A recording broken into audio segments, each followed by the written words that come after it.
Welcome to The Source, a program dedicated to providing a platform to whistleblowers, investigative journalists, and policy experts. My name is Zain Raza. Today we're joined by Glenn Greenwald, an investigative journalist and the co-founder of The Intercept. In 2013, Glenn reported and published the highly classified NSA leaks exposed by whistleblower Edward Snowden. Glenn Greenwald, thanks for joining us again. Thank you for having me. So let's start with Edward Snowden. According to your Instagram, you visited him last year. Can you talk about how he's doing and his current and future status in Russia? He's doing really well. Of course, everything is relative to what the expectation was when we were in Hong Kong working together, which was that he would end up in U.S. custody in a U.S. prison, probably a maximum security one for the next 50 years, if not the rest of his life. Given that instead he's free in Russia to travel around, most importantly to participate in the debate that he helped to provoke. He lives there with his longtime girlfriend. His family can visit. He's free in a much greater sense than we ever thought he would be, although, of course, he can't leave Russia because the U.S. government is still threatening to imprison him if he does. So if you look at it in the context of what the expectations were when he did what he did, I think he's doing remarkably well and is very, very happy. Public opinion in Germany is quite positive on Snowden's work. The whole NSA leaks showed how the German population is even getting surveilled on by the NSA. However, the German government has refused up until this day. We, Activism Munich, did an interview with him, but the German government has not done the same. So how do you assess the reaction of the German government in terms of how they treated Snowden? I find it really despicable, to be honest. There are a lot of governments around the world that benefited immensely from the bravery of Edward Snowden, not just there in Germany, but here in Brazil, where I live, for example. There were incredible numbers of revelations showing how the U.S. and its partners, including in Canada and the U.K., were spying on the industry of Brazil, the government of Brazil, the population of Brazil, just like in Germany, just like in lots of other Western European countries.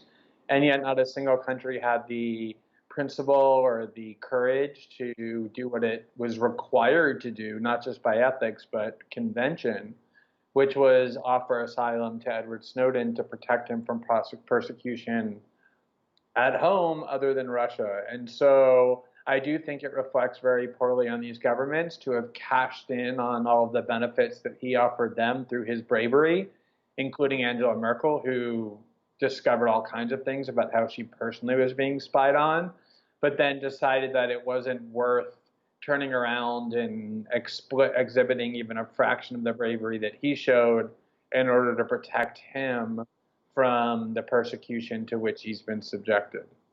Why is his work, 6 years later almost, still significant today, and how can people personally support Edward Snowden?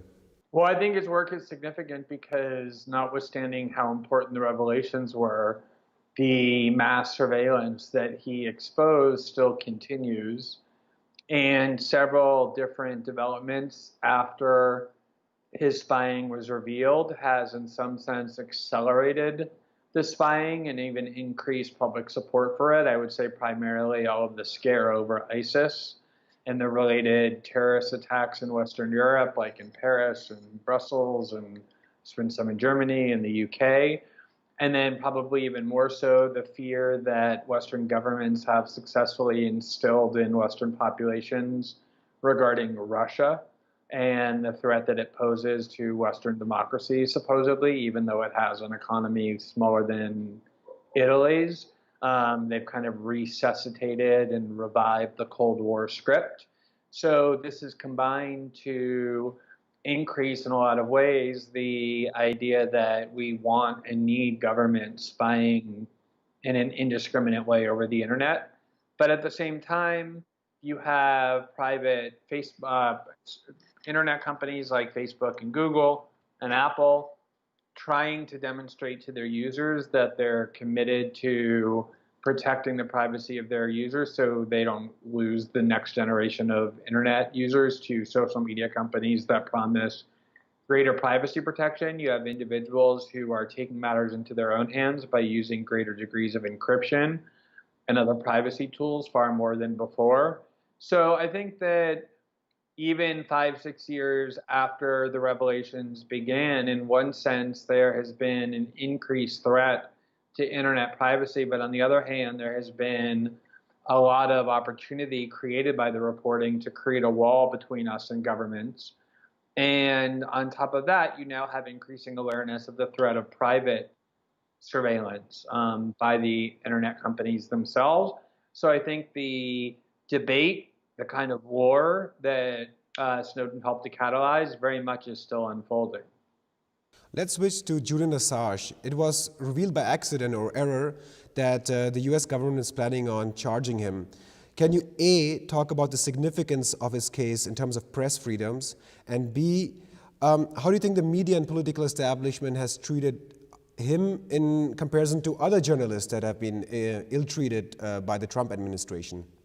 There's been a long effort to try and prosecute Julian Assange and WikiLeaks going back to the Obama administration that actually convened a grand jury that made it clear they wanted to be able to prosecute and indict him for what they regarded as the crimes of reporting information about what the US government was doing in the dark.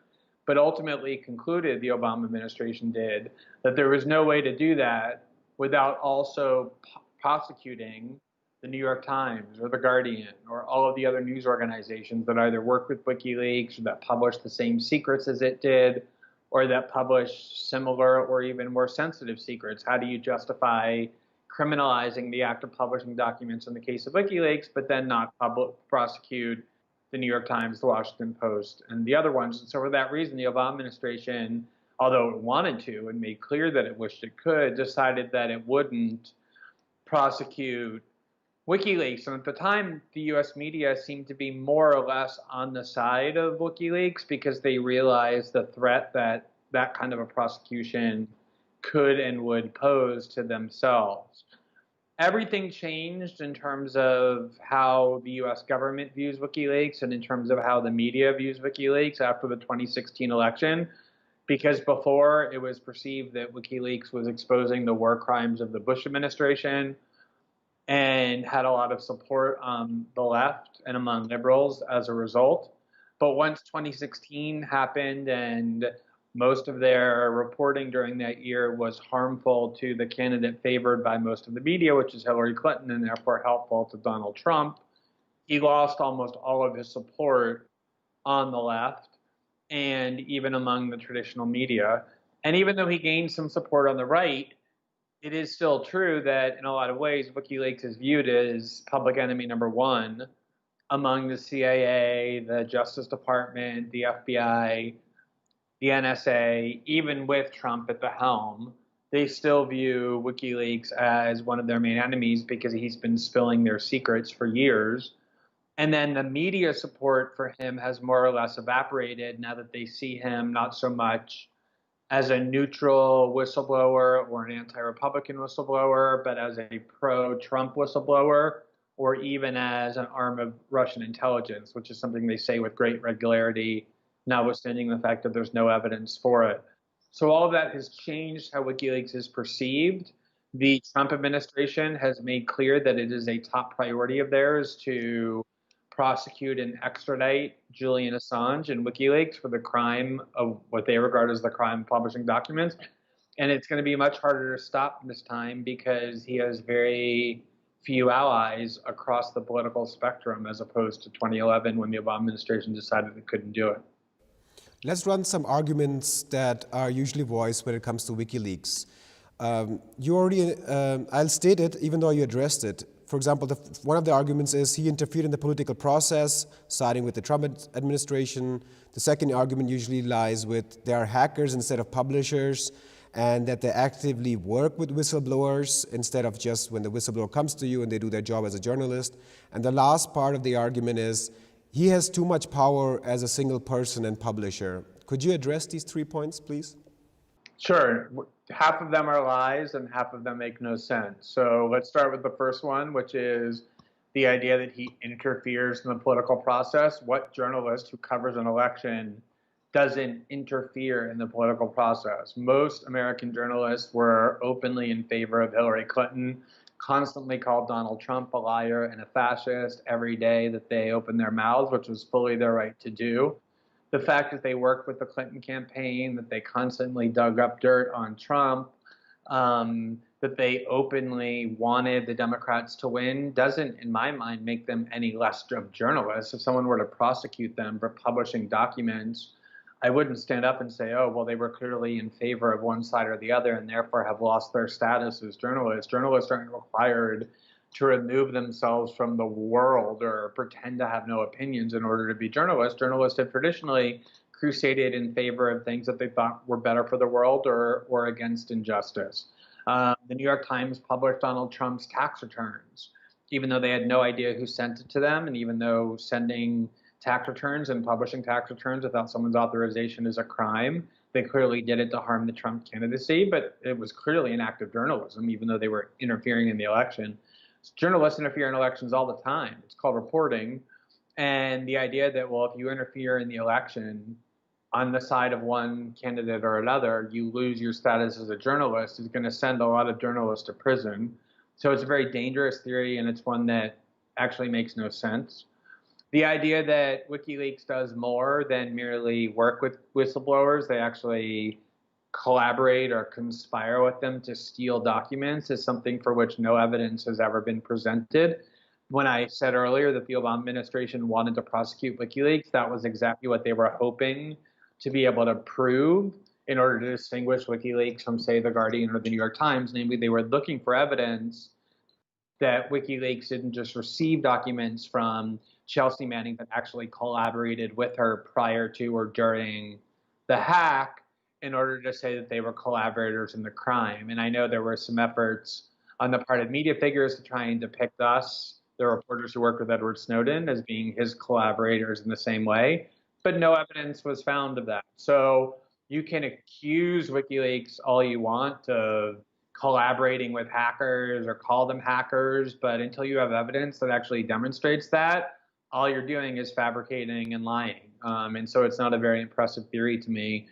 In the absence of evidence, the only evidence we have is that WikiLeaks does what every major media outlet does, which is receive information from sources and then reports on and publishes it. I think the main attack on WikiLeaks has been this idea that they have too much power, and along with that, they work with the Russian government. But again, I mean, for decades, the New York Times was the place where every major national security leak ended up. When Daniel Ellsberg gave the Pentagon Papers to the New York Times, that was the argument the Nixon administration used to try and get the Supreme Court to censor them, was why should the editor of the New York Times have so much power that he gets to decide which government secrets are published and which ones remain concealed? And the answer is that's what a free press does. You get information that powerful factions want hidden, and you then make choices about what's in the public interest to publish and what isn't. That also is called journalism. So we're going to accept the theory that Julian Assange has too much power because he gets to make decisions about what's published and what isn't. Then again, you're stripping away First Amendment or free press protections from every working investigative journalist, and I don't think that's something any of us want to do. You mentioned Russian interference. Let's examine this topic a bit further. The German mainstream media is quite sold on the fact that the Russians interfered in the US elections, and they base it on two things: the intelligence assessment report of 2017 and the investigation which is being headed by former FBI Director Robert Mueller. But I want to specifically focus on the findings of the investigation that Robert Mueller is conducting. Could you talk about this investigation, and has it proven that Russia colluded with the Trump administration? Well, so the Mueller investigation is about a year and a half old, a little bit more than that. So far, not a single indictment of an American citizen for conspiring with Russians in connection with the 2016 election has resulted from that investigation. So the question that led to the Mueller investigation, which was, did Trump officials or other Americans criminally conspire with the Russians to interfere in the 2016 election? We don't know yet what the final answer of the Mueller probe is because it's not over. But what we do know is that no indictments have alleged, let alone proven, that any American, any Trump official actually did any of that. It's alleged that Russian officials interfered in the election through hacking and through social media activity.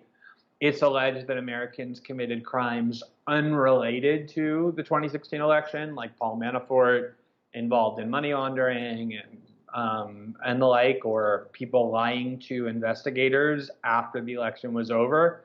But on the question that you asked me about, which is the question that was the reason there is a special counsel in the first place, namely, did anybody in the Trump campaign actively conspire with the Russians here in the 2016 election? Thus far, the Mueller probe has produced no indictments, no convictions, and no evidence relating to, let alone demonstrating any of that to be the case.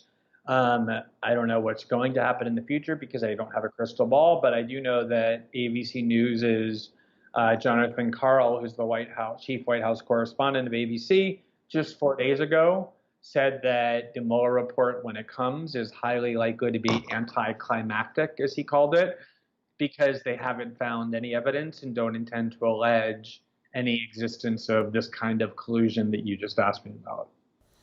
You talked about the media, and I want to pick up on that. You frequently write stories about how the U.S. media failed to back their stories up with evidence, even though they make huge claims about Russian interference in the initial phase. These stories usually lack evidence, don't follow journalistic standards, and in many cases they have to be redacted. This information, however, does not trickle down to the German media, and they always cite the initial claims made by something like Washington Post or CNN, MSNBC. So could you list one of the most influential stories that fell apart and also talk about why?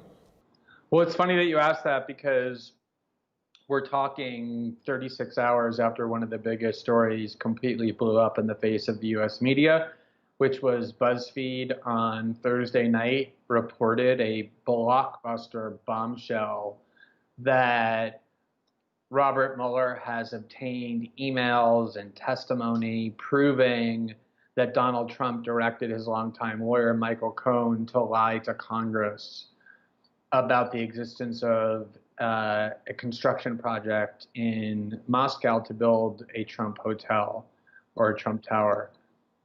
This was treated as one of the biggest stories of the entire saga, which it would have been had it been true, because it would have meant that Donald Trump actively encouraged lying to Congress and the concealment of crucial information. Unfortunately for all of the people who touted it, and particularly for the people who reported it, Robert Mueller himself, who has been notoriously silent when it comes to media reports, he's barely ever uttered a peep, which is why he kind of gets treated as having godlike powers. He's sort of like the biblical God who just speaks once every 2,000 years from the mount. And so you just think that he has these kind of, this power of impotence, of omnipotence, since he barely ever speaks. But in this case, he came down from his mount to speak and said that actually the BuzzFeed report story was false. So Robert Mueller himself said that the BuzzFeed story, the crucial parts of it, were inaccurate in his words. And so after spending 36 hours hysterically claiming that this was the end of the Trump presidency, that he was likely to be impeached, that this is proof that he obstructed justice, the whole story fell apart. And this happened over and over and over and over again. It's funny because I'm working on, and probably will publish later today, if not tomorrow, what I think are the top 10 most humiliating media failures in the Trump-Russia story. And the hardest job that I have in writing this is there are so many excellent candidates that it's really hard to pick the 10 most humiliating ones. But, they've done things like the Washington Post said that Russia invaded the U.S. electric grid and had the power to shut off electricity to people in winter. And the whole story turned out to be completely false. 6 months ago, CNN reported that they got an email proving that Donald Trump was offered advanced access to the WikiLeaks archive of emails before it was actually published. And for a full day, this was proof that WikiLeaks was in bed with the Trump campaign. And then they had to sheepishly admit that their sources had misread the date on the email. And in fact, the email was sent after the entire archive was made public. It was just some random person from the public telling Donald Trump Jr. to go look at what everybody else had already seen, not special advanced access, as CNN had claimed. Um, there have been instances where CNN had to fire its own reporters for claiming that a top Trump aide had an involvement with a Russian investment bank under investigation that, in fact, he had no involvement with whatsoever. Maybe my personal favorite story is about 4 months ago. There was this mystery in Cuba where a variety of U.S. diplomats, what they call U.S. diplomats, but who are, in fact, of course, spies stationed in Havana, were suffering from headaches and other psychological conditions that everybody claimed was due to a very strange sonic noise that was heard outside of the embassy that they speculated was an advanced sonic weapon using microwaves. And MSNBC, NBC went on the air and said that they've been told for certain that the people behind this sonic attack that was so sophisticated that the Pentagon couldn't even understand the weapons that were used were the Russians. But then just about a week ago, it turned out that scientists analyzed the sounds that had been recorded that were the mysterious, high-level, super-duper sophisticated sonic weapons and matched them to the noises that are emitted by a well-known Caribbean cricket during mating season. So over and over and over again, it's the kind of reporting that basically led to the American public believing that Saddam Hussein had nuclear weapons, that he was in an alliance with al-Qaeda, and even that he participated in the planning of the 9/11 attacks. And over and over and over, these stories have fallen apart because they are published with no evidence, simply because intelligence officials who are trained to lie, who are born to lie, tell these media officials to go say it, and they obediently go and say it. And then it reverberates all around the world. And as you say, I watched this happen in Brazil as well. The initial fake reports get massive amounts of coverage. And then the retractions, although they're humiliating for the US journalists and the US media outlets, get almost no attention anywhere else in the world. In fact, if you look at the people who tweet these fake stories, they get 30 to 40,000 retweets. They get double the Twitter following count as a result. And then when, in the cases when they post the retraction, a lot of times they don't. Maybe the retraction gets 50 or 100 retweets. How does the media react to it? And also, what can the public do to hold the media accountable when they have such shortcomings and they perhaps do not own up to their shortcomings? It's a really interesting dynamic because President Trump has made as one of his main themes attacks on the U.S. media. He frequently refers to them as fake news and the lying media and the like. And U.S. media outlets are very, very adept at acting with extreme levels of melodramatic outrage whenever they're called fake news. They declare these insults to be a grave threat to democracy. They have a very kind of well-rehearsed script that they read from whenever they get insulted. So they spend a lot of time expressing indignation and anger and rage and offense and insult whenever they're accused of spreading fake news. But they spend almost no time, unfortunately, asking themselves why those attacks resonate, why faith in media institutions have collapsed, why Donald Trump thinks it's a good strategy to turn the media into his enemy. And the reason is you've gone through the United States is a country that went through the 2002, 2003 lies over not just the Iraq War, but torture and rendition in Guantanamo. They went through 2008, where all of the geniuses, if they were told were such great custodians of the economy, presided over an economic collapse that to this very day is causing massive amount of suffering. There's a general loss of faith in the ruling class institutions, not just in the US, but obviously in Western Europe, as we see with Brexit, with the rise of extremist parties in Germany and in France, the Yellow Vest movement that's kind of non-ideological, but just sort of angry at the status quo. You see the same thing here in Brazil, where a far-right leader just got elected in a country that had previously been electing left-wing leaders, not because there's been a change in ideology, but because there's been a collapse in faith in the ruling class for good reasons. And the ruling class seems to be responding, including the media class, by calling everybody names who expresses the satisfaction, but spending very little time engaged in self-critique or self-analysis. And until they start figuring out what it is that they're doing that's causing a lot of these political developments, I think they're only going to continue to get worse. So how can the public play a role here in your perception? Should they just start boycotting the news, or should they consume more of independent journalism, or what can an individual do to make sure that the media is held accountable? I mean, I think the public is boycotting the media, which is why there's a proliferation of news sites all over the internet, which in one way has an understandable impetus to it, which is they no longer believe these large media outlets for good reason. On the other hand, they can drive them into the arms of outlets that are at least just as deceitful and have malicious intent. And so I think the number one duty of a citizen is to make certain that no matter who it is that's telling you something, no matter how much you think they're trustworthy, no matter how politically aligned they are with you, that you not believe things until you see actual evidence for them. That if a government makes a claim, don't be satisfied to put your faith or trust in that political official as though they're a figure of the church, unless they show you the documentary evidence that you can look at and evaluate and see for yourself. When you read something online, don't believe it unless there's evidence presented for it. I think the most important thing is for citizens to develop and apply critical thought processes to everyone and everything. And I think as long as they continue to do that, the ability of people to deceive and mislead will gradually weaken. To my last question, the political landscape is quite difficult in modern times for activists and journalists. On one end, you have Donald Trump, for example, in power, where he's causing immediate suffering, for example, separating children from their parents at the border, or all these strikes that are happening in Iraq and Syria. But on the other hand, you have this thing that we should be talking about more, which you argue about the conditions that led to Donald Trump, and what were the factors in the past that played to this.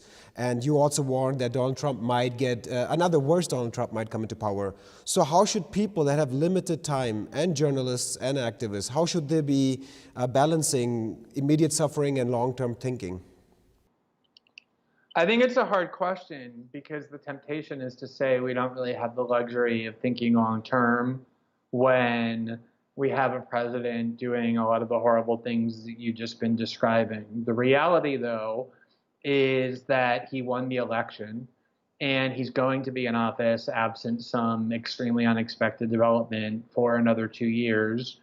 And it's not just Donald Trump, it's people ideologically aligned with him around the world who are either winning or close to winning elections. The UK is about to pull out of the EU for reasons similar to the reasons Trump won.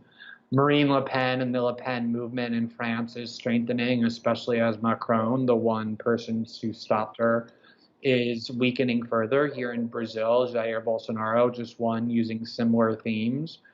So unless we start asking ourselves, what is it about the ruling class philosophy of neoliberalism and militarism that is making so many people so desperate and angry that they're turning to extremists and charlatans and con artists and frauds, as long as they're just positioned outside of the power structure.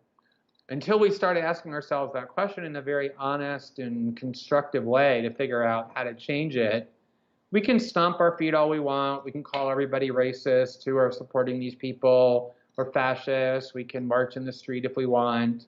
But as long as we have democracy and support an ideology that is destroying the futures of tens of millions of people, they're going to continue to vote in ways that we don't like. And although it might be more satisfying to call people names or to denounce people using very harsh labels, it just doesn't seem to me very constructive. And so if the idea is to figure out how to stop this movement, then necessarily one has to evaluate the alternative and the flaws in that alternative and how to make it more appealing and more attractive. Glenn Greenwald, investigative journalist and the co-founder of The Intercept, thank you so much for your time. Great to be with you. Thanks for having me again. And thank you guys for joining us today. Don't forget to subscribe to our YouTube channel and to donate, because if you don't, we won't be able to produce independent and non-profit news and analysis. My name is Zain Raza. See you guys next time.